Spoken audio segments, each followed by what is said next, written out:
Muita luz para você, meu amigo, minha amiga, a paz do Senhor Jesus, Shalom Donai, se tu uma grande bênção, que as bênçãos do Eterno estejam sobre você, sobre a sua casa e toda a sua família. Que Deus te abençoe de uma maneira grandiosa, que seja uma noite de vitória, de bênção, repleta de graça e transformação sobre o seu lar e sobre toda a sua família em Cristo Jesus. Vamos para a leitura da Bíblia. Hoje nós vamos ler Atos capítulo 5, vamos ler Deuteronômio capítulo 23 e 24 e Jó capítulo 15. Amém?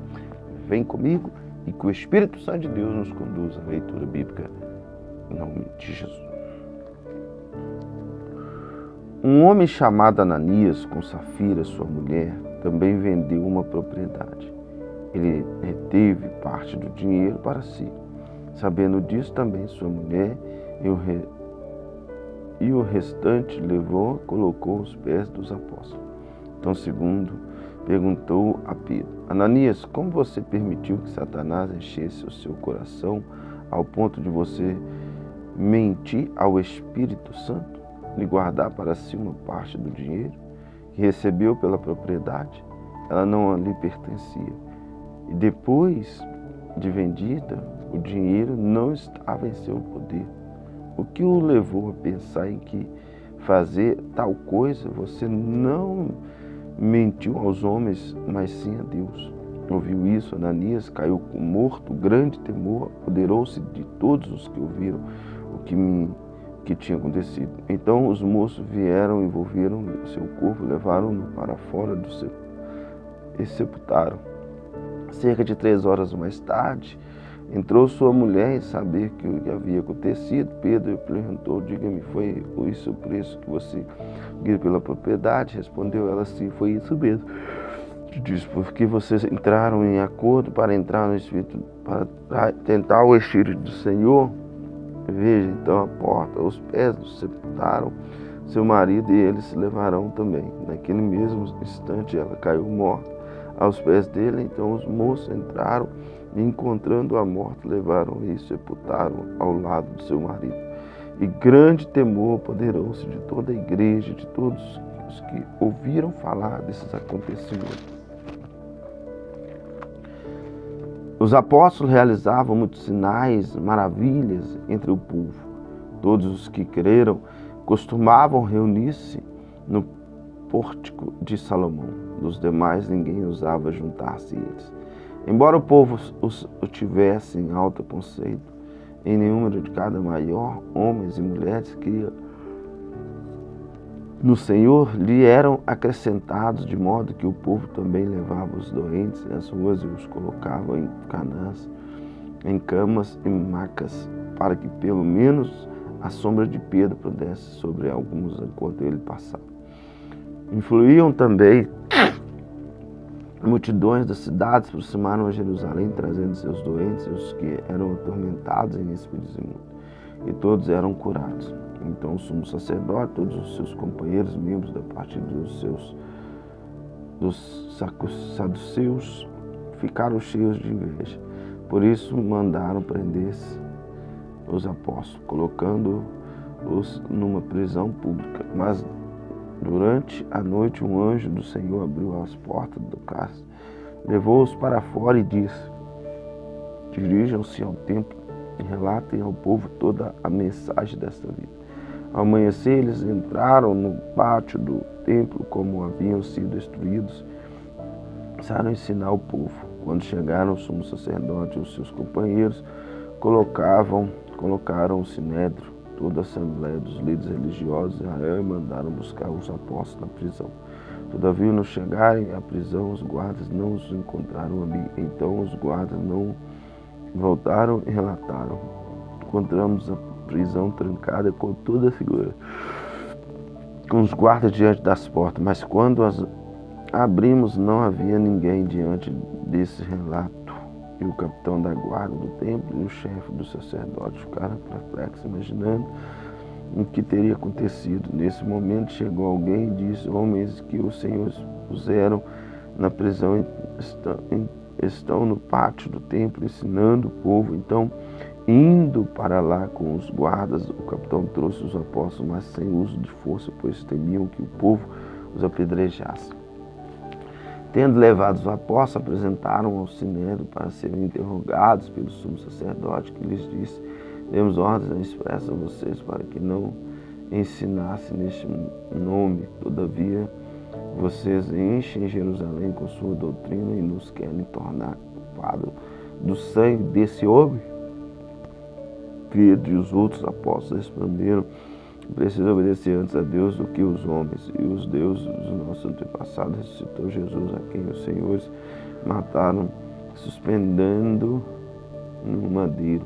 Deus, o autor, colocou à sua direita como príncipe salvador para dar a Israel arrependimento e perdão dos pecados. Nós somos testemunhas dessas coisas, bem como o Espírito Santo que Deus concedeu aos que lhe obedecem. Ouvindo isso, eles ficaram furiosos e queriam matá-los, mas o fariseu chamado Gamaliel, mestre da lei, respeitado por todo o povo, levantou-se o sinédrio e pediu que os homens fossem retirados por um momento. Então lhe disse: israelitas, considerem cuidadosamente o que pretendem fazer a esses homens. Há algum tempo apareceu todos reivindicando ser alguém. A cerca de 400 homens se juntaram a ele, e ele foi morto. Todos os seus seguidores se dispersaram e acabaram em nada. Depois dele, nos dias do recenseamento, apareceu Judas, e o Galileu, que liderou um grupo em rebelião. Ele também foi morto, e todos os seus seguidores foram dissipados. Portanto, nesse caso, concedeste esses homens em paz, e saltem no seu propósito ou atividade deles por der origem humana, fracassará. Se proceder de Deus, vocês não serão capazes de impedi-los, pois se acharão lutando contra Deus. Eles foram convencidos pelo discurso de Gamaliel, chamaram os apóstolos e mandaram açoitá-los. Depois ordenaram-lhes que não falassem no nome de Jesus, e os deixaram sair da liberdade. Os apóstolos saíram do sinédrio alegres por terem sido considerados dignos de serem humilhados por causa do nome. E todos os dias no templo e da casa em casa não deixavam de ensinar e proclamar que Jesus é Cristo. Amém. 23 e 24. Ora.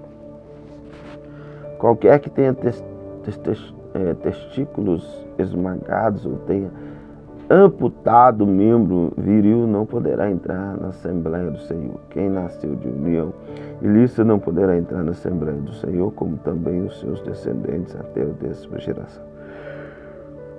Nenhum amonita ou moabita ou qualquer dos seus descendentes até a 10ª geração poderá entrar na Assembleia do Senhor, pois eles não vieram encontrar-se com vocês com pão e água no caminho, quando vocês saíram do Egito. Além disso, convocaram Balaão, filho de Beor, para vir Petor, na Mesopotâmia, para pronunciar maldição contra vocês.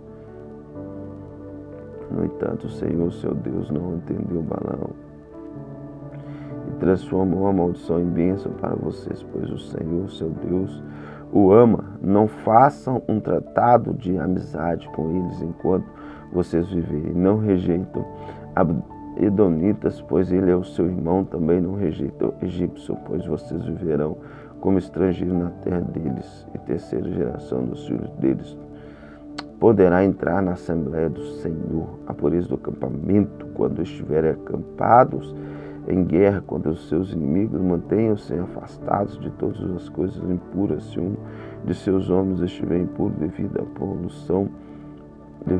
poluição noturna, ele terá que sair do acampamento, mas ao entardecer ele se levantará e ao pôr do sol poderá voltar ao acampamento. Determinem um local fora do acampamento onde se possa evacuar como parte do seu equipamento. Tenha algo com que cavar, e quando evacuarem, façam um buraco e cubram as fezes, pois o Senhor, seu Deus, anda pelo seu acampamento para protegê-lo e entregar-lhe os seus inimigos, e o acampamento terá que ser santo para que ele não veja no meio de vocês alguma coisa desagradável e se afaste de vocês. Se um escravo fugiu entre vocês, não entreguem nas mãos do seu Senhor, deixe-no viver no meio de vocês pelo tempo que ele desejar em qualquer cidade que ele escolher. Não oprimo nenhum israelita ou homem ou mulher, poderá tornar-se prostituta cultural. Não traga santuário ao Senhor do seu Deus ou ganhos de uma prostituta ou de um prostituto, a fim de pagar algum voto, pois o Senhor Deus por ambos tem porque ânsia não cobre juros de um israelita por dinheiro, alimento ou qualquer outra coisa imposta a render juros. Vocês poderão cobrar juros dos estrangeiros, mas não do seu irmão israelita, para que o Senhor, seu Deus, os abençoe em tudo que vocês fizerem na terra em que estão entrando, para dela tomar posse. De vocês fazer um voto ao Senhor, seu Deus, não demore cumpri-lo, pois o Senhor, seu Deus, certamente lhe pedirá contas e você será culpado de pecado e não o cumprir.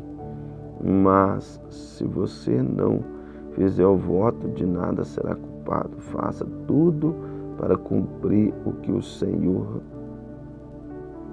o que os seus lábios prometeram, pois com sua própria boca você faz apontamento o seu voto, Senhor, seu Deus. Se você entrarem na vida do seu próximo, poderão comer as uvas que desejam, mas nada poderão levar em sua cesta. Se entrarem na plantação de trigo do seu próximo, poderão apanhar espigas com as mãos, mas nunca usem foice para ceifar trigo do seu próximo. Se um homem casar-se com uma mulher e depois não quiser mais por encontrar nela algo que ela reprova, dará a certidão de divórcio à mulher e mandará embora. Se depois de sair da casa ela tornar mulher de outro homem, essa não gosta mais dela, lhe dará certidão de divórcio e a mandará embora. E ou se o segundo marido morrer, o primeiro que se divorciou dela não poderá casar-se com ela de novo, visto que ela foi contaminada, seria detestável para o Senhor. Não tragam pecados sobre a terra, o Senhor seu Deus lhes dá por herança. Se o homem tiver casado recentemente, não será enviado à guerra, nem assumirá nenhum compromisso público durante um ano, estará livre para ficar em casa e fazer feliz mulher com quem se casou.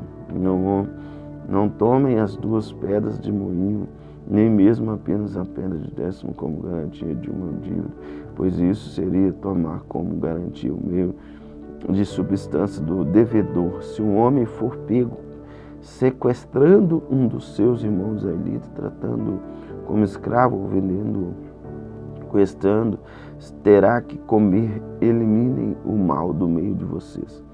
Nos casos de doença, de lepra, tenham todo o cuidado de seguir exatamente as instruções dos sacerdotes levitas. Sigam cuidadosamente o que eu ordenei a eles. Lembre-se do que o Senhor, seu Deus, fez com Miriam no caminho depois que vocês saíram do Egito. Quando um de vocês fizer um empréstimo de qualquer tipo ao seu próximo, não entre na casa dele para apanhar o que ele lhe ofereceu, como penhor. Fique do lado de fora e deixe que o homem a quem vocês está fazendo o empréstimo traga você penhor. Se o homem for pobre, não vá dormir tentado com você penhor. Devolvam-lhe o manto ao pôr do sol, para que ele possa usá-lo para dormir e lhe seja grato. Isso será considerado um ato de justiça pelo Senhor, seu Deus. Não se aproveite do pobre e necessitado, seja ele um irmão israelita ou um estrangeiro que viva das suas cidades. Paguem-lhe o seu salário diariamente antes por pôr do sol, pois ele necessita depender disso. Senão ele poderá clamar ao Senhor contra você e você será culpado de pecado, pois não serão mortos em lugar dos filhos, nem do lugar dos pais, como morrerão pelo seu próprio pecado. Não neguem justiça ao estrangeiro e ao órfão, nem tomem como penhor o manto de uma viúva. Lembre-se de que vocês foram escravos no Egito e de que o Senhor, seu Deus, os libertou. Por isso, lhes ordeno que façam tudo isso. Quando vocês estiverem fazendo a colheita de sua lavoura, deixarem um feixe de trigo para trás, não voltem para apanhá-lo. Deixe-no para estrangeiro, para o órfão e para a viúva, para que o Senhor, seu Deus, os abençoe em todo o trabalho das suas mãos. Quando sacudirem as azeitonas das suas oliveiras, não voltem para colher o que ficar no ramos. Deixem que sobrar para o estrangeiro, para o órfão e para a viúva. E quando colherem as uvas da sua vinha, não passem de novo por ela. Deixe o que sobrar para o estrangeiro, para o órfão e para a viúva. Lembre-se de que vocês foram escravos no Egito. Por isso, lhes ordeno que façam tudo isso. Glória a Deus. Finalizando aqui, livro de Provérbios, capítulo 15. Então, Elifaz-Teoá respondeu: responderia sábio com ideias vãs, ou encherão o estômago com o vento? Argumentaria com palavras inúteis, com discurso sem valor. Mas você sufoca a piedade, diminui a diversão de Deus, o seu pecado motiva a sua boca, você adota a linguagem dos astutos e a sua própria boca que o condena e não a minha, né? Os seus próprios lábios depõem contra você. Será que você foi o primeiro a nascer? Acaso foi gerado antes das colinas? Você costuma ouvir o conselho secreto de Deus? Só a você pertence a sabedoria. O que você sabe que nós não sabemos, que compreensão tem você que nos dá, que nos não temos. Nos nossos lados, homens, cabelos brancos, muitos mais velhos que o seu pai. Não lhe bastam a consideração divinas e as nações palavras amáveis? Porque você deixa de levar pelo coração e porque esse brilha nos seus olhos. Pois contra Deus é que você dirige a sua ira e despeja da sua boca essas palavras. Como o homem pode ser puro, como pode ser justo quem nasce de mulher? Pois nem nós, seus santos, seus Deus confia, se nem os seus não puros aos seus olhos, quanto menos ao homem que é impuro, corrupto, o que bebe iniquidade como água. Escute-me e eu lhe explicarei. Vou dizer-lhe o que vi, o que os sábios declaram, sem esconder o que receberam dos seus pais. A quem foi dada a terra, a mais ninguém, nenhum estrangeiro passou entre eles. O ímpio sofre tormentos a vida toda, como também um homem cruel nos poucos nus que lhes são reservados. Só ouve ruídos aterrorizantes quando se rende em paz. Ladrões o atacam, não tem esperança de escapar das trevas, sente-se destinado ao fio da espada. Fica perambulando a comida para o abutres. Sabe como bem que logo virão sobre ele as trevas, aflição e angústia. Apavoram e o dominam, como um rei pronto para atacar, porque agitou os punhos contra Deus e desafiou o Todo-Poderoso, afrontando-o com arrogância, com um escudo grosso e resistente. Apesar de ter o rosto coberto de gordura, a cintura estufada de carne, habitará em cidades prestes a arruinar-se, em casas habitáveis caindo ao pedaço. Nenhum mais será rico, sua riqueza não durará, os seus bens não pregarão pela terra, não poderá escapar das trevas. O fogo chamuscará os seus renovos, e o sopro da boca de Deus o arrebatará. Que ele não lhe ilude em confiar no que não tem valor, pois nada receberá como compensação. Terá completa paga antes do tempo, e os seus ramos não florescerão. Será como a vinha despojada de suas uvas verdes, como a oliveira que perdeu a sua floração. Pois o companheirismo dos ímpios nada lhe dará, o fogo devorará as tendas. Dos que o gostam suborno, eles concedem maldade e dão à luz iniquidade, e seu ventre gera engano. Amém? Deus os abençoe grandemente. Que a bênção do Eterno seja sobre você. Noite de paz, sucesso, redenção. E até amanhã, se assim Deus nos permitir.